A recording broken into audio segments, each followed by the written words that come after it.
ভোটমুখী পশ্চিমবঙ্গে কলকাতার জন্য আরো কেন্দ্রীয় বাহিনী বরাদ্দ করেছে কমিশন। রবিবার প্রথম দফায় রাজ্যে এসে পৌঁছেছে 240 কোম্পানি কেন্দ্রীয় বাহিনী। এরপর দ্বিতীয় দফায় আবারও 240 কোম্পানি বাহিনী পৌঁছবে রাজ্যে।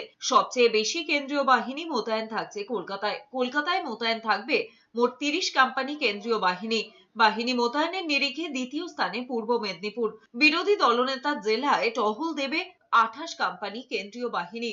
পূর্ব বর্ধমানে মোতায়েন থাকবে 25 কোম্পানি বাহিনী। অনুব্রত মণ্ডলের বীরভূমে টহল দেবে 21 কোম্পানি কেন্দ্রীয় বাহিনী। পুরুলিয়া, পশ্চিম মেদিনীপুর, মুর্শিদাবাদে থাকবে 20 কোম্পানি বাহিনী। ব্যারাকপুর কমিশনারেটে থাকবে 19 কোম্পানি বাহিনী। এর মধ্যে শুধু উত্তর 24 পরগনাতেই মোতায়েন হবে আরো 28 কোম্পানি বাহিনী। পাশাপাশি দক্ষিণ 24 পরগনায় 33 কোম্পানি।